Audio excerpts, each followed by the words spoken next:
Good evening, everybody. Welcome back to episode 6 of Fat Pod Lads Extra Time. Now, I apologise for the delay. We're using a new streaming platform, and I haven't got a foggiest of what the hell I'm doing. So this is all trial and error today. We're gonna do our best to see if we can make it work. But the main reason we're here is to talk content and to talk FPL. So I'm joined again. I think we're down a host tonight. We're down Rossi.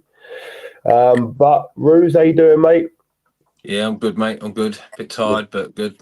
Yeah, same as me. Bug, you good? All good here. And Hindi is here. I can just see his at sign, but he is here somewhere. So yeah, episode 6. Let's address the elephant in the room first and foremost. Money week. This was a chance for people to win money. £10 Amazon voucher for the highest scoring team this season. Sorry, this week, not this season. And you have 48 hours to claim that prize. Josko Javic, 94 points, won this week. But do you want to know what? Do you want to know something, Bug? What's that? I haven't heard from him, mate. No? No. Josko Javic, your 48 hours, my friend, is up. Which means your prize will get passed on to the next person in line. Now, I did have a quick look earlier, and they scored 93 points with no chips. And I'm going to pull it up on my phone now. There's a lot of people. There's a lot of teams in there, isn't there? Yeah, loads.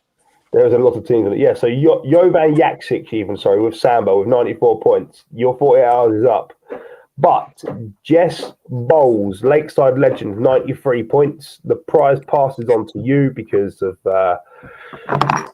Jovan's choice not to, obviously, not to claim. So, well done, you. 93 points. Nice big score. Got some big hitters in there. And you didn't even have Erling Haaland as your captain. You still scored 93 points. So, congratulations. I'll put a tweet out and a Facebook post. Just remember to get in touch with us. You have 48 hours. Your time will start from now, 9 o'clock. You have 40 hours from today to claim.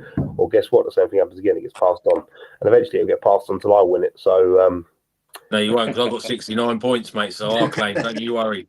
Do you know what? This week I was actually planning on sending Dave a screenshot of my score and being like, just in case nobody else has done it. Technically, I've won after 48 hours. The thing is, right, like this, like normally I have like fancy graphics and I can pull up our team bit by bit, but because we are using a new streaming platform, it's a bit new to me, so I've got to try and figure out how to use it. So today we're just going off,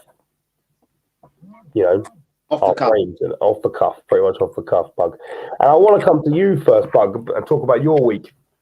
I think it's quite important that we discussed the week that you had. So wild card for you was last week, right? It was, yeah. I'll get my phone. What did you want to know about him? Well, wild card was last week, and you said, "Don't worry, it's all part of a plan to move forward." I'm not worried about scoring low this week because I know full well that my plan is going to work. This week, you're 65 points. That is correct. 65 points.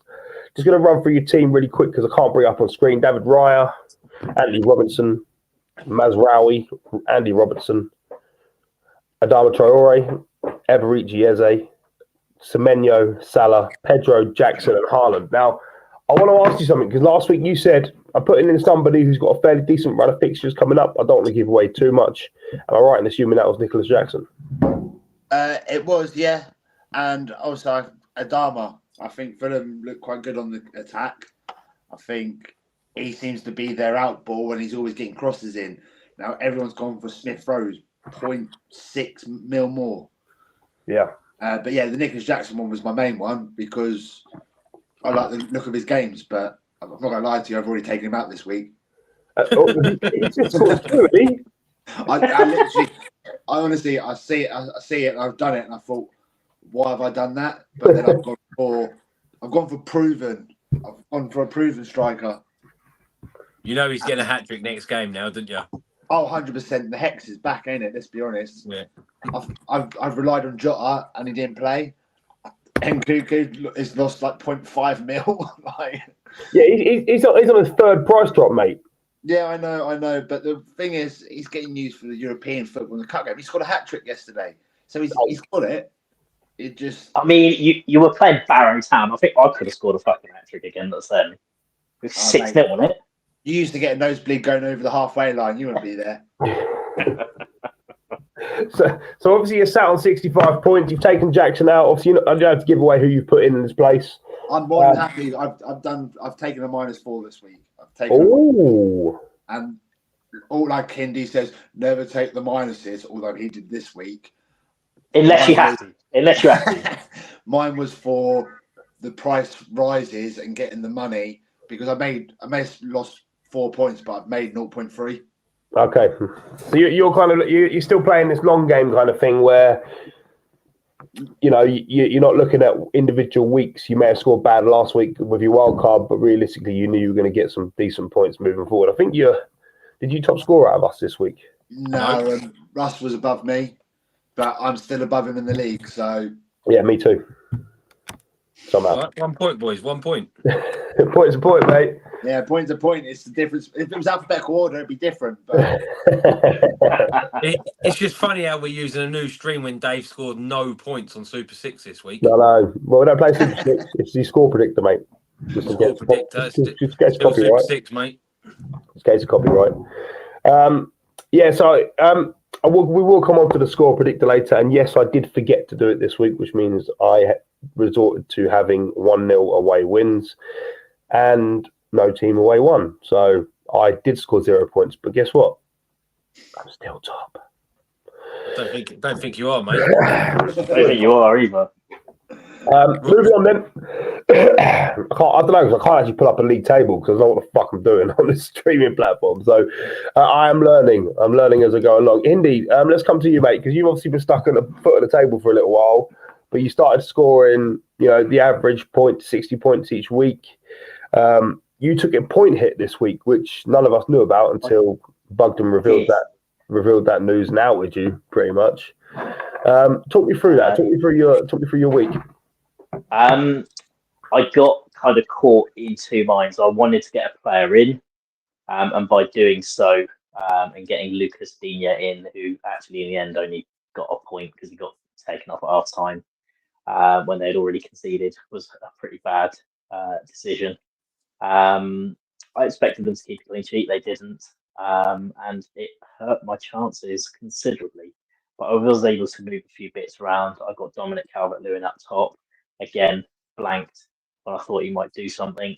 And I talked last week about getting Raul Jimenez in, and he did fire, and I didn't get him in. And you live and die by those decisions. Maybe I should just actually listen to myself and not listen to you fuckers.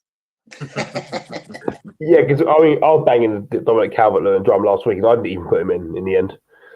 Exactly. I think I rolled. I rolled and just left my knees on my bench. But you're kind of in a good spot really though with your team. Yeah, the team's pretty solid. To be fair, the team's solid. I've unfortunately struggled with getting the right blend on my team. I've backed Ruben Diaz in the last 2 weeks, and both times he's ruined me. But unfortunately, the problem is that I'm a United fan and I don't trust Man United. And Mazraoui has been actually pretty solid for everybody, and I'm the only one that doesn't trust him because, unfortunately, I'm a Man United fan and I know what they're like. And just the way it is, they keep 2 clean sheets in the 2 games that I didn't pick him. Yeah, I think, and the thing about Diaz is you're watching that Arsenal game, City's tactic after a while became get it to Ruben Diaz and let him take pot shots from 30 yards.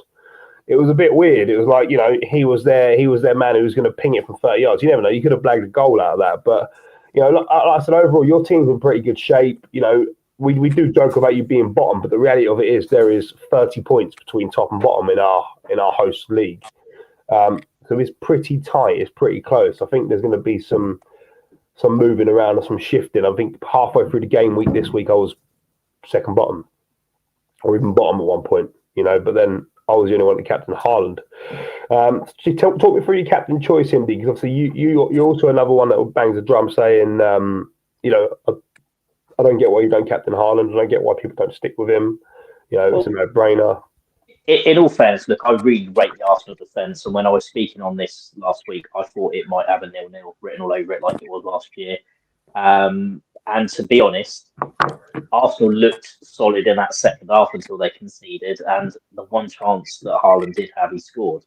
On another day, Arsenal could have won that game, keep 10 men on the pitch, and potentially, if Haaland, doesn't have an easy effort on goal because Raya gives him half the goal, possibly even misses that. I know that's tough to say because he bangs everything in, but in the grand scheme of things, Arsenal, I thought actually were really worthy for their point, and probably were unfortunate not to get 3, especially with 10 men in the way they played.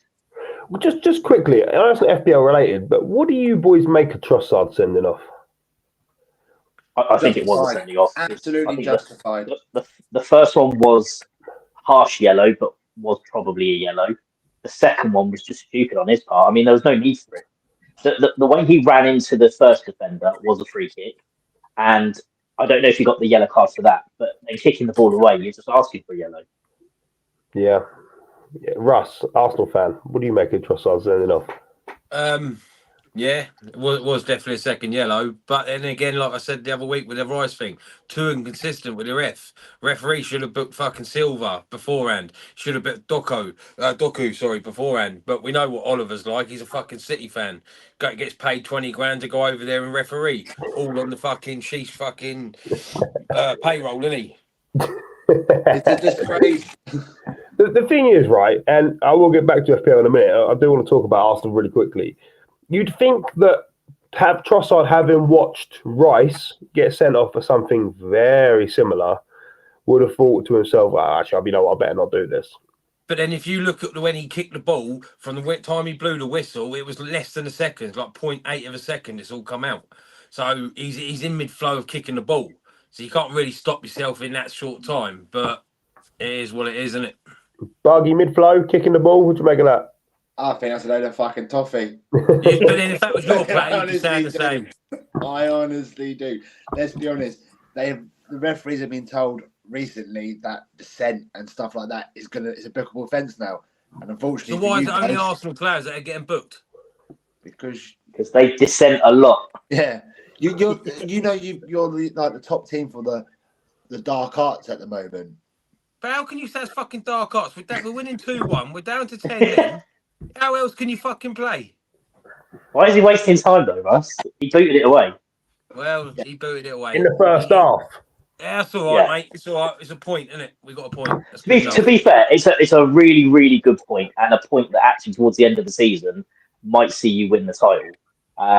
Because with Rodri also getting injured, which I think is probably the biggest thing that happened in that game, and I know that Russ messaged earlier in the group, it was actually probably something that I agreed with as soon as it happened. When I found out that it was actually going to be a season ender, big thing. Yeah. Okay. Yeah, he's going to be a massive miss for them. Boys, as Rossi's not here, maybe we can dissect this team together because he's still top. He had a pretty good week. 67 points he scored. I'm still unsure on his keepers, but he's got Martinez and Fabianski. But they're not terrible keepers. But I just think there's higher scoring keepers out there available. Robinson, Alexander-Arnold, Dunk, Roger, Smith-Rowe, Eze, Palmer, João Pedro, Watkins, Haaland. Russ, obviously Rossi isn't here. He got lucky again with Smith-Rowe coming off his bench, getting him another 8 points. The same as last week, wasn't it? What do you think Rossi should be looking to target players? He should be looking to target moving forward. He should just keep it the same, in my opinion. He's top of the league. Why change it? Doesn't need to change it. Does he still have Diego Jota? He does. Yeah, so he was the one that didn't play, which means Smith-Rowe came in and got him out. I've seen today that Diego Jota scored a couple against West Ham, but it looks like he's now possibly going to be the second team rather than the first team. So I'm just mindful that if I was going to change anything, it would probably be him for maybe Mbuemo. Well, if you look at what we were discussing in the group chat, he said that is his first sacrifice, so he's already looking at getting rid of him. Has he? Okay. Yeah, because I said there's that same thing. I went, right, I've learned now he's not a 60-minute man, so you're not going to get 2 points minimum off of him. and he's now, like you say, Darwin Núñez has just scored. Well, if he plays in that position and Jota plays in that position, it looks like it's going to be that. It's all about Diaz. There you go. It's Diogo, not Diego Jota. I don't care if his name was David James. I would still say Diogo. No, I think Jota is an interesting one because you never know how many minutes you're going to play because they are so top heavy in that position. There are quite a few players that can come in and play. Obviously, Núñez scored a cracking goal the other day. Is he going to get a resurgence and come back? I am sick and tired of putting Darwin Núñez in my fantasy team. Sick and tired of it. I did it so many times last season, and he never did fuck all. So for me, he's one to avoid massively, and it's not someone I'll be looking to. I mean, in context of Rossi in our league, his total score is 328 out of our host league, and like I said, between him and Hindi at bottom on 297, he is really, really tight. But we'll come on to me really quickly before we go to Russ because he was the top scorer this week. I was struggling a little bit after game week 1. I was, 30 points, I think I was on. Then obviously Haaland bagged me a goal. Konsa scoring as well, made a big difference to my team. I think I'm finally ready to admit that Bugden was right, and I chucked in Madueke off the back of a hat trick, and ever since then he's done fuck all. So I think he'll be one that I'll be looking to sacrifice moving forward in the future. I have already made my transfers, and I don't mind sharing one of them with you boys. I have put Jackson in my team, so Bug's taken him out, and I've put him in. I just like the look of their fixtures, but I find this week quite interesting because most of my team are playing bottom of the table, like low in the table. So, you look at Villa, they got Ipswich, Fulham got Forest. Bournemouth, Southampton. So it's an interesting week, and it can either go really well, it can either be a really high scoring week or a really low scoring week. But obviously, I'm hoping for a high scoring week. So yeah, Russ, we'll come on to you, mate, because I said I scored 60 points. It wasn't anything to shout home about. But you on the other hand, you had a fairly decent week. I think it's probably one of your better weeks in terms of all of us. It's the first time you've won the week out of all of us. No, second. Oh, second. Okay, so you finished on 69 points. 69, nice. Anyone that surprised you this week for you? To be fair, I didn't really see any football this weekend other than the Arsenal Man City game. So where I was, I didn't really have no signal. So I forgot who I had in my team, to be fair, until I got home Sunday. And then I obviously see Diaz got a couple, Salah got a goal, and Boma got a goal. Saka obviously got an assist as well. So yeah, I was quite chuffed this week, to be fair, considering I forgot who I captained as well. Because I've done it during the week, and then obviously with no signal, I missed the deadline cut off, and I couldn't get no signal. So I was thinking, shit, who have I captained? I should have captained Diaz really over Salah, but then Salah, it's one of those, isn't it? You think he's going to get a couple. Yeah, and that's the thing about Liverpool, and the obvious one to captain is Salah. But I just got a funny feeling that these differential captain picks could be the difference between winning the league and not winning the league this year. I just think that I remember a couple of seasons ago. I remember João Cancelo. Yeah. And occasionally, me or someone else would just randomly captain him, and he'd get a goal, and that made a difference. And a bug, and it made a difference between a huge amount of points. And I kind of feel like there's going to be a few of those this season as well. There's going to be a few of those which going to be a bit left field, but they're going to get you big points. I think this week's going to be the one for that. Yeah, there's so many different players you can have that are playing lower teams. Yeah, so who do you go with? I think it's going to be interesting because, like I said to you, with Villa playing Ipswich and Bournemouth playing Southampton, etc. There's a multitude of teams and players available who could score big, and I think it could be the first time that all of us have different captains this week. So I can't have Haaland. I still ain't got him. I was actually looking at Semenyo because he has got the stats for the most shots. Semenyo's my current captain, mate. What's that? He's having 5 shots a game. Yeah, he's beaten the most shots on goal, well, most shots in general I think last time I looked at it, he was on 19 and someone was on fucking 14. But he's So it only got shows you 2 how goals, much more he's 3 goals. having. Being the main man up top, I know they've got Evolution or however you want to pronounce Evan it. Nilsson. Yeah, like after missing a penalty, it seems to be Semenyo's the guy to go to. I mean, he scored. Yeah, he was offside in that, but he's getting in and around it. His confidence looks shot to bits, mate. Evan Nilsson, and that's I did find that quite interesting. His confidence. Oh, we moved. You will have to bear with me because this stream, this is weird to me. This is alien to me. There we go. Yeah, so his confidence looks shot to bits, and the penalty was a load of shite anyway. The penalty he took. I'm not a fan of these dodgy run-ups. When they take about 20 minutes just stood there jogging on the spot like this. Just fucking run and hit the ball, mate. What's wrong with you? It's fucking Pogba, wasn't it? I didn't realise you was a penalty master, Dave. Oh no, I'm terrible, mate. One penalty, one miss. That's another. Took another one after that. Just to talk me through your plans for the following week, Indy, for next week. I'll be back in a second. If you can talk through what your plans are moving forward for next week. What you're looking to make any changes? Do you have any transfers, etc.? Oh, you don't because you took -4, didn't you? But yeah, talk us through what your plans are. I think there's a couple of choices for me. I haven't decided to make them as yet. There was a couple of price changes, so that took a little bit of consideration as to what I was going to do. I think Diego Jota might be on the chopping block, but looking at him tonight, if he was to start again, he's the kind of person that could score 2 or 3 in a game without a problem, just like Luis Diaz has, just like Salah has. Dave was right that they are very top heavy, but I felt like they had their starting 11 and then they had the ones that were going to come in. Jota for me really looked like a really good, reasonably priced midfielder that was going to be playing up top. But as the season's gone on, since I've had him, he was good early doors. He's not really been anything since I've had him in the wild card. And where he had 60 minutes and got taken off and then was on the bench this week, I think it's got to the stage where I think he's probably the one to go. I don't have enough money for Salah, so I think I'd probably, if I was really pushed, probably go for Luis Diaz. But again, he's on form now, but that doesn't mean he won't be on. He could be the next one that has a rest and gets benched.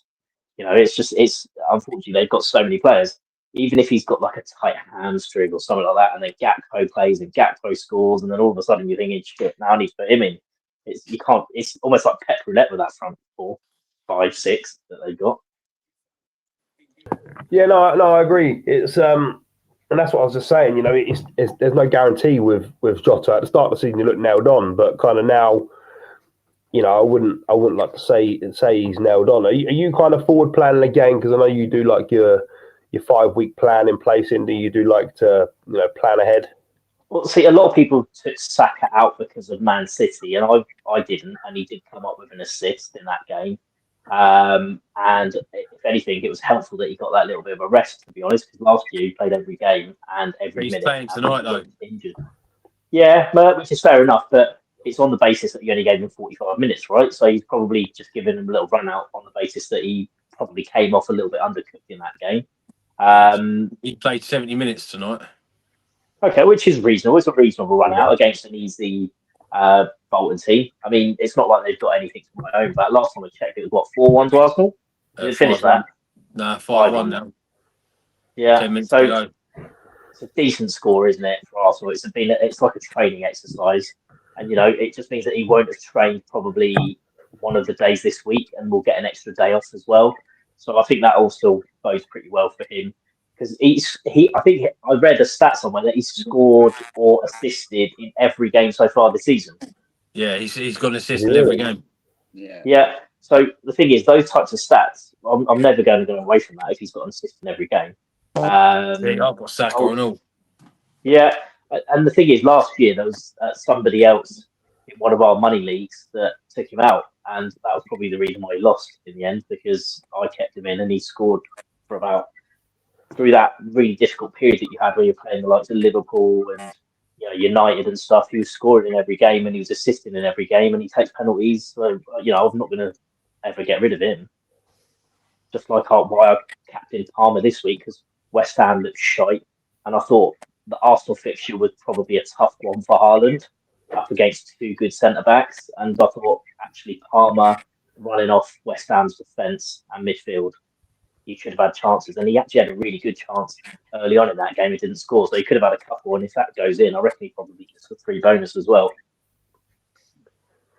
Yeah, no, I agree with you. And Saka is one of them ones where, you know, I'm guilty of it as well, in the fact that I was looked at him and I thought, you know what, he's a bit high, price is a bit high. I could probably get a couple in for what he's worth.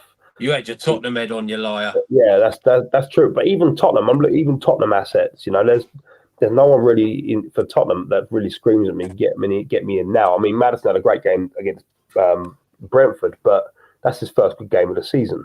Well, you know, you say that, but Maddison's expected goal involvement's the second highest in the it's league. the highest, isn't it? Yeah, I see that. The second highest in the league. So he's doing something. He's just going under the radar. I think with Maddison, it's more of a case of the fact that he just looks laboured all the time. Doesn't look like he's doing much or isn't involved much. I think when we saw him against Brentford, that's the first time we've really seen him properly get involved in a game and dictate play like he did when he was playing for Leicester. Did you see when he scored, he took a shirt off, got carded. His mum had an FPL, didn't she? Yeah, don't take your shirt off, you got me 1 minus point. Yeah, I was roaring up at that. But yeah, no, I think for the next week, it's like we're kind of in that weird period now between week 5 and week 10. It's kind of a bit of a lull. There's not that much to talk about because you just want to get to week 10 because you kind of start again. If you're going in 5-week cycles, this is your start of your new cycle in terms of FPL. It's tight, for Bug especially because that's kind of your plan, 5-week cycles. So you're at the start of that cycle again from week 5 to week 10. Are you looking ahead to week 10 now, or are you kind of taking it game by game? I'm going game by game now because, like I said to you, originally I went for players that were proven. Yeah. People like Jota, like I said, he's not a 90-minute man at the moment. You've got, like I say, like Henry was saying, Diaz is outshining him. Nunes has played 1 game and shown his worth. Yeah. He was already my first sacrifice this week. I've taken him out. Jota. What's that? Jota. Yeah, Jota for Kinder Bueno. Again, like I said to you, I picked Jackson in because of his run of fixtures, but then watching him recently. Just so I'm clear, so you went from Jota, who's about 7, to 7.5. Buemo, who's a little bit more expensive. So actually, you had to get rid of Jackson possibly to afford a reasonably decent striker. Would that be about right? Diego Jota was 7.6. Okay. Buemo was 7.1. So I made 0.4 and took Jackson Watkins in. So you've gone, okay, sorry. Yeah, so you had the money to go up to that sort of level of striker. And to be fair, I think that's a good effort because the only issue at the moment is that, again, Watkins is playing a reasonable amount of minutes, but Duran looks like he's banging form. But Watkins got a full rest in midweek and Duran played the whole game. So on that basis, it's likely to remain essentially that Watkins is still the starter. So I think that's a good transfer. I think that's improved your squad, albeit Jackson was in form and Watkins probably isn't. He had a decent game. Was it last week? Yeah, he got a brace. Yeah. So I think we're all going to have the same fucking team here. Yeah, that's what I mean. Like I'm thinking my front three is Watkins, Jackson, and Haaland. I've done exactly what I said. I've made 2 strong strikers, and I'm going for a strong midfield now. Yeah. So I said I took the -4 because then I put Stewart in, ready to take Eze out and put another 7.5 in. Stewart from Southampton. Oh, okay, yeah. Yeah. So I've now got 2 decent strikers, a 4.5 striker, and if Eze doesn't start picking up his form, that's when someone else is coming in. Yeah. So whenever Bug takes Eze out, everyone put Eze in. No, that's one thing we've learned. But look, it's an interesting time. Like I said, between week 5 and week 10, there is what I call that bit of a lull where everyone's kind of getting their team settled, and that's when you really start to see the shape of people's teams. And this is normally when you see me start panicking and going crazy and taking lots of minuses. But I'm pleased to say that so far this season, I've not taken one minus, which for me is really rare. I'm always about, I'll take a -4 because if they get an assist, it's a 0. But then, I'm kind of looking at it a little bit differently this year. So we will see. But yeah, that kind of brings this week's FPL to an end. Score predictor. I don't have the graphics because I haven't got a clue what I'm doing on this system so far. But I scored 0 points because I forgot to put my scores in on time. But I'll take it. I can get the old graphics up and have a look at the old graphics. I was pretty clear, in terms of where I was at the top. Russ, how many points you got? Yeah, I got 8, I think. 8. So 8 points for you will put you. Let's have a look where you were. It's joint with you. Yeah, joint with me. Rossi, I think Rossi had a pretty good week, didn't he? Yeah, Rossi got 7 or 8 as well. Rossi goes top, I think. Rossi goes top. Bug, do you know what you got? Not a Scooby because obviously the Super 6 points is different to our points. Yeah, so it's 1 and 3 with us, whereas it's 5 and 8. 5 and 2. 5 and 2, whatever it is with Super 6. It's not that hard to work out, mate. Indy, do you know how many you get any correct results this week? At one point, I was very happy because I think, guessed that Man City were going to win 1-0. And I was hoping that I was going to stay away, but it didn't in the end. I think I probably got 3 or 4 of our points. Yeah. Yeah, so it's like I said, that's me missing a week has really really closed things up. So it'll be interesting to see where we go for this week. Is Super 6 out yet for next week? No, the games are on tonight, so then it will update tomorrow. So I'll drop it in the group. It's not like you didn't have enough time though, Dave. We were telling you a week to download the app. Yeah, I know. I keep forgetting, and then obviously I was fishing and no signal, and I just forgot. I had more important things to worry about at that point, trying to catch a fish, which didn't happen. But hey ho. But no, I will remember this week. So my bad for that. Like I said to you earlier, though, in terms of the money week, if you missed it, Jovan Jaksic did win with 94 points. His 48 hours to claim is up. And his prize gets passed on to second place for that week. And that was 93 points. And that team was, again, just to refresh my memory, where are you? Lakeside Legends, Jess Bowles. With 93 points, no chips used again. Fairly decent team, actually. Henderson in goal, Saliba, Alexander-Arnold, Consa, Rogers, and Buemo, Smith Rowe, Palmer, Welbeck, Watkins, Haaland. So well done you. Again, I will put a tweet and a Facebook post out. Make sure you get in touch. Your 48 hours started from 9 p.m. tonight. So you have 48 hours from 9 p.m. to claim, or it'll be passed down and down and down and down and down and down until someone claims. But yeah, someone to give away money. That's a weird one, but there we go. Right, let's talk about the football for the weekend. I want to go on to Premier League a little bit. I don't think it's going to be a really long show tonight, but I do want to talk about Premier League a little bit. Starting with Arsenal City, the controversial game, and I want to talk about Arsenal's dark arts as it's being portrayed in the media. One thing I don't get, I'm not an Arsenal lover, but what gives all these pundits the right to tell a team how the fuck they should play? Yeah. And this is what I find bizarre. To be honest, it's just like the buzzword at the moment and calling it dark arts. To be honest, they went to Man City, arguably the best team in the league for 3-4 years or whatever it's been, and they played really well, and they had 10 men. So I'm sorry, I think that comes with the basis of what you have to do, which is feign a few injuries, get that little bit of rest. I don't think it's dark arts. It's just being smart. Yeah, it's trying to Giving preserve your players a bit of a rest. For fuck's sake, it's not rocket science. Let's be honest. If we all had a Ben White who was pulling the gloves off the keepers, we'd be like, "Yeah, well done, mate. Well done." Yeah.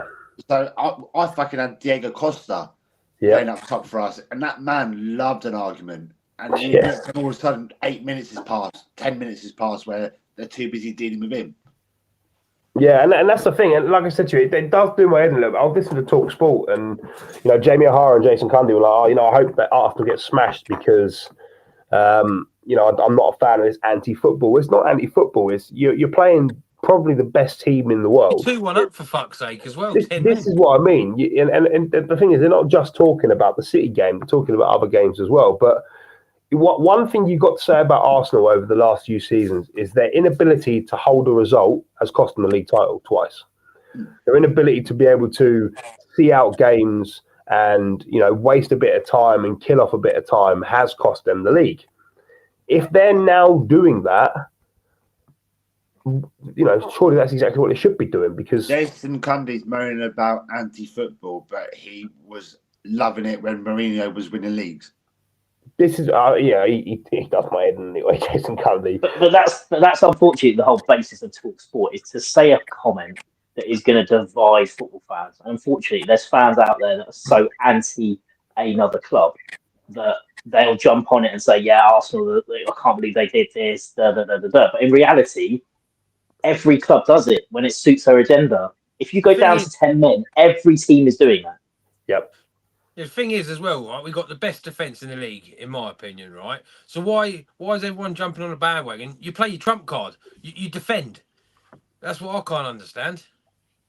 Yeah, and this is what kind of gripes me a little bit about pundits and things like that. I mean, I am anti-Arsenal massively. Everyone knows that. I'm a Tottenham fan, But for me, it's like I thought you were Chelsea. No, I'm a Liverpool fan, mate. No, United this week. Sorry. No, I'm massively anti-Arsenal. I hate Arsenal, but for me, even as a Tottenham fan and looking at it from a different perspective, I can sit there and say, you know what, they're doing what they need to get results. And the reality of it is, good teams and teams that win trophies are teams that do what they need to get that result over the line. They were fucking unlucky against City not to hold out and get 3 points. Like Ferguson said that time, strikers win your games, defensive win your leagues. It's true. It is true, and that's the thing. And Arsenal got this team spirit. This I can't stand Lego Ed, but they got this core spirit now, and this team spirit that I generally think they're with a bigger chance this season of winning the league than any other because of the fact they can, all hunker down together and get over the line. So even a point at City is a great result. It could have been 3, and that probably felt like a defeat. But when you look back at that in hindsight, as Hindi said earlier, that could win them the league. Yeah, that's the sort of point that you take that you think, that could really win you the league. Well, at half time, I thought that was it, game over. To be fair, 10 men. And I knew it was just going to be City constantly bombarding us. Yeah. I just thought, shit, here we go. But this is the thing, Ross. They weren't constantly bombarding you. They got to the 18-yard box and they created nothing. Haaland was ineffective in that second half. None of their wide men beat their men and whipped a shot in or whipped a cross in. It basically was just recycled to the edge of the box. And Arsenal almost happy to let Ruben Diaz have it and take a shot because he wasn't going to do anything. Yeah, John Stones' goal was lucky. It got deflected into him. Yeah, and to be fair, if you check the XG in the second half, I would be shocked. Apart from the one that they did score, which was essentially a tap-in because of the ball pinging around and just kind of dropping to John Stones, I don't remember them having a good chance. Do you know one thing I was going to say to you as well, and everyone talks about the dark arts and everything else. Everyone slags off Arsenal, but Erling Haaland, he was a prick during that game. You know what I mean? Launching the ball Gabriel's head. I like that, though. That's what I mean. Telling Arteta to stay humble and all this lot, etc. But not everyone laughs about that. But if an Arsenal player does that, it becomes... Ian doesn't laugh about that. Ian had a little cry in his car about it. I saw that. Oh, my God. It's a disgrace he's going in his car, isn't he? But that's what I mean. But a lot of people are laughing about Haaland doing that. But if Arsenal do that, on the other hand, it's dark art. So it's an interesting one. But how did Chelsea get on this weekend, Bug? We got a nice little 3-0 win. Yeah, you were cruising this weekend, weren't you? To be fair, when I watched this, the highlights, it's the best I've seen Chelsea look. I don't know if that's because West Ham was so shit, but it's the best I've seen Chelsea look in a little while. What do you make of Maresca and where you're kind of going? Well, obviously we beat Barrow yesterday, 5-0. Yeah, that's 2 on the bounce. We've got our next hard game is technically Liverpool, 19th of October. We've got Brighton, and then Forest. Yeah. I think Brighton would be a really tricky game I for think you. Forest would be Like I tricky. said, that's why I said Liverpool's technically our next hardest game because Brighton can pull anything out of the bag. But if we can win that and win the Forest game, we've got the confidence to try and take it to Liverpool. I don't see you beating or getting 9 points out of those games. I actually think 5 points might be a decent outcome from those. Because having watched you this season against Palace at home, you were very underwhelming. You did not look good. You should have lost that game. 100% agree with you. 100%. Yeah, you lost to Man City and you were outplayed. You beat Wolves and you beat West Ham good, but both of those teams are probably going to be fighting out relegation battle this season by the looks of it. And that's what I'm saying is our next hardest game. Like if we was Arsenal, if it was Chelsea 5 years ago, if it was Tottenham when Bale was there, or you when you had. Why Bale? Why Bale with inverted commas? Because you haven't been good since you've had Bale. Like, let's be honest. But, we got to the Champions League final without Bale. Yeah, it wasn't you that got to it. It's the other teams that didn't get to it. But yeah, Ajax. Anyway, that's not the point. But yeah, we're too inconsistent, and I'm hoping in the next 2 weeks, if we can stay consistent, we might have a bit of confidence in the team. Because you keep people saying like this ain't a young team. We're like on average age of like 23, 24. Like Carragher just loves to translate Chelsea and say, "Oh yes, it's not a young, exciting team." No, they are young. I think what's changed Chelsea is Casado. He's been massive for you this season. I'm quite impressed. Not Enzo the player, but our manager. He's ruthless. Yeah. You don't perform, you're chopped, and that's people finally going, "Oh fuck! I better start picking it up. I'm not going to take my 200 grand for nothing. I'm going to earn it now." Well, they got 10-year contracts. To be fair, they can just sit home, their feet up. And we've done that before. We even had money anyway. I don't know if you remember Winston Bogard. Yeah, I do. Yeah, he collected his pension, didn't he? In the end, so he was on 95 grand a week, and said, "I don't want to leave Chelsea. I'm happy on the bench. I'm happy in the reserves." He played 2 games for us. Red card and an own goal. He played for the kids, didn't he? Yeah. After that, literally played for the kids. But yeah, no, Chelsea. I think Chelsea are on a pretty good trajectory. Struggle to say that word then. So it's an interesting dynamic to watch. Do I think they'll do much by the end of the season? Not really. I still think they'll be 8th, 7th. I think they get top 4. Do you really? Yeah, I think they're going to get top 4. They're going to be. You always get one every year that sneaks into top 4. I think Chelsea's going to do it. Do you know what? The one thing I like about Chelsea is that they've rested a lot of their really big hitters for Europe, so they're not going to waste the likes of Cole Palmer going to the arse end of Azerbaijan to go and play 10 minutes or half an hour because they're losing. I really like that they've got such a big squad that they've actually said, well, actually, what we're going to do is you're not going to go to Europa, you're not going to go to Europa, and you're going to rest, and then those 3 get a rest, but then João Felix will go, and it'll mix it around that way. We haven't got a big squad. We've got a 27-man squad. Yeah, but you've also got another squad that just watches this squad. No.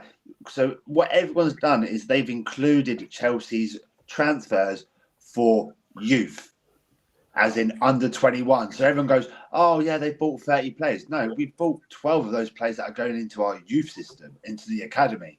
You still brought 18 players. Again, into the academy. So you want to take a huge squad? No, they're playing on Thursday night. To be fair, Bug is right that basically when you do your Champions League and Europa League registrations, they do not count anybody under the age of, I think it's 23, 21. No, 21. Anybody that's been at your club and is under 21 doesn't count towards it.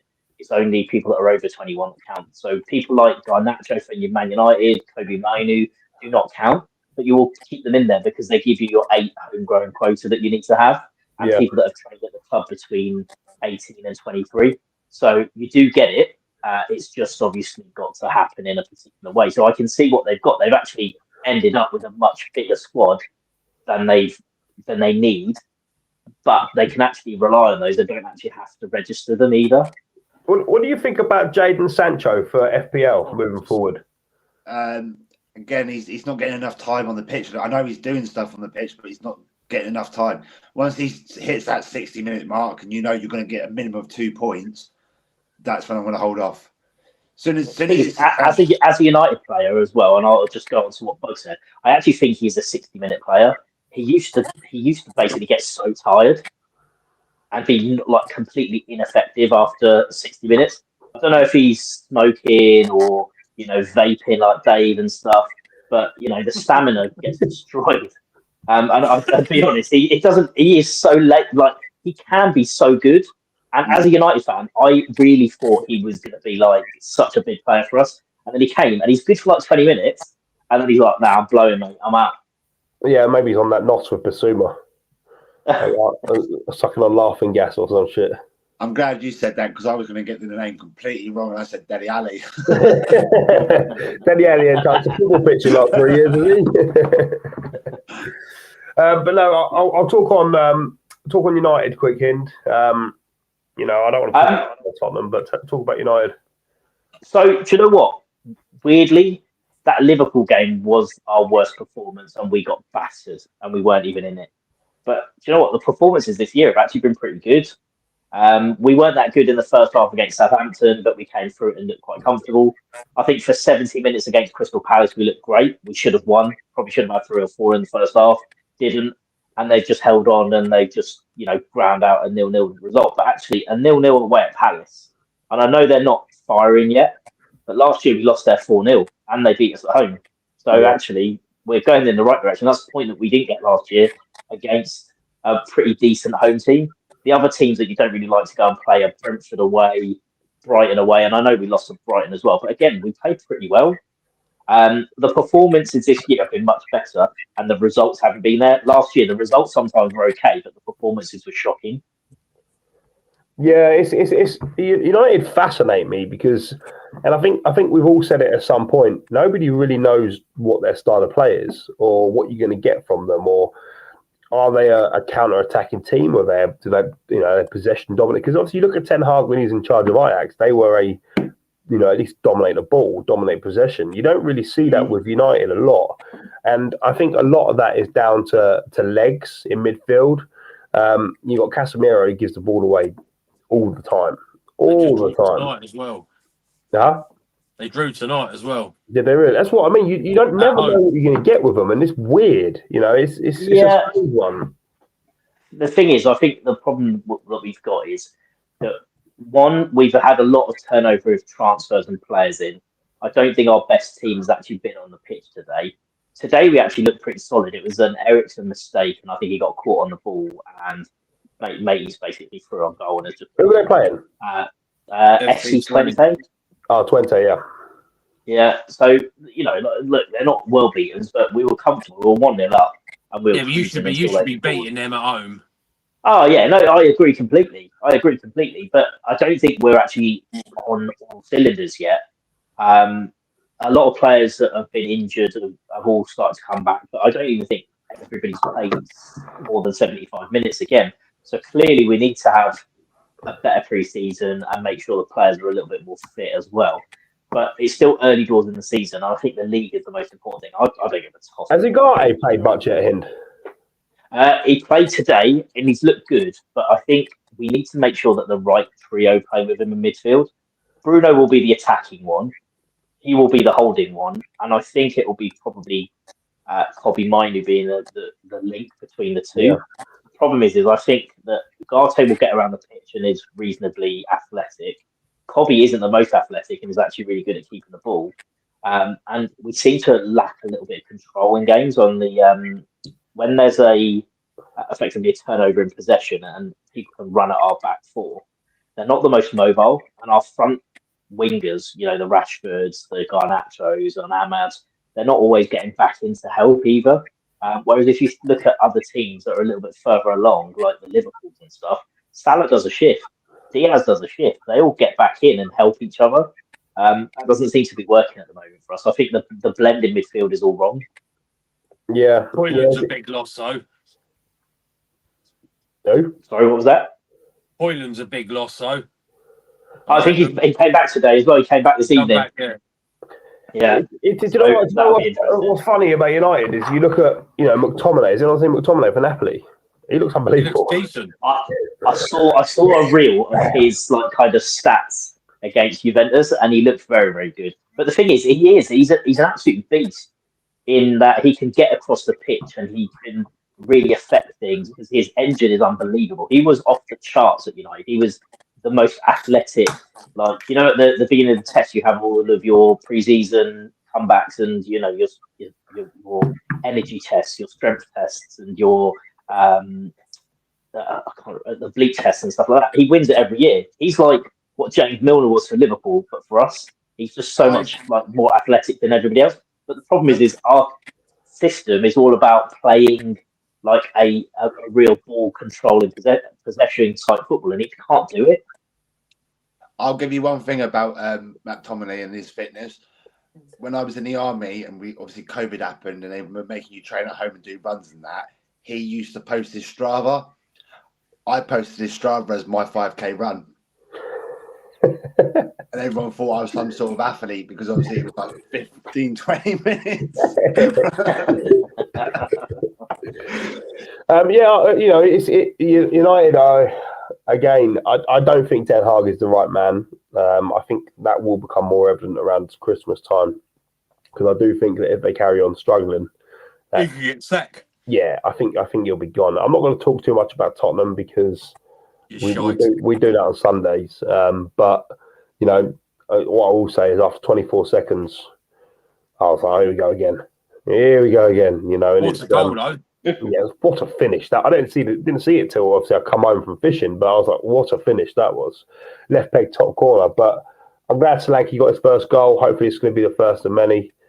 But yeah, you know, it's he could be one to watch for FPL moving forward if he starts hitting a bit of form because he's fairly cheap. He's not too expensive, but I'm quite comfortable where I'm at the moment, as I think we all are. But look, everyone is yawning. They're all obviously tired on this Wednesday night. So that pretty much wraps us up, to be honest. Jess Bowles, don't forget to get in touch with the page. I will put a tweet out and a post on Facebook if you haven't seen the show. If you haven't seen the show, why haven't you seen the show? That's the question you should be asking. But I am going to try and end the show. I don't know how it's going to go because I don't know what button I'm pressing. Let me just have a look. But I'm going to give it a go. But boys, I really appreciate you jumping on again. I know it's everyone's pretty tired tonight, but Bug, how can people find you? You got more than 20 followers yet? I've got 22, so I'm moving up. You're moving up. Everyone get on follow Bug at BugCFC on Twitter. He's managed to do it as well for the first time. That's why I put my hand on my chin so I could work out where it was. Russ, how can we find you, mate? Here every Wednesday night, 9 o'clock, and on Twitter, Wilson Brown 85. And Hindi, you can see your Twitter at in your name. Yeah, I've got 1 million subscribers now to my OnlyFans, but that's a different issue. Similar to Buglins. We'll that next week, mate. I've been leeching off him, but yeah, at the moment they're not paying. But yeah, that's my my handle for X. No, not Twitter. X. Yeah, just so you're aware. Very modern. But yeah, I'm here every Wednesday, providing that Jose Mourinho style analysis to football. Yeah, and to be fair, I couldn't do it without any of you. But you can find me at Park Lane Pod Dave on Twitter, or X as it's called, or at Park Lane Pod. Also on Facebook, Park Lane Podcast, across YouTube, TikTok, we're across it all. Make sure you like and subscribe. Give these boys a follow as well. Next week we'll be coming back. Next week we'll be discussing week 6. Is it week 6 in the Premier League? We're kind of in that lull period at the moment, aren't we? Where it's kind of hard trying to find things to talk about that isn't Haaland.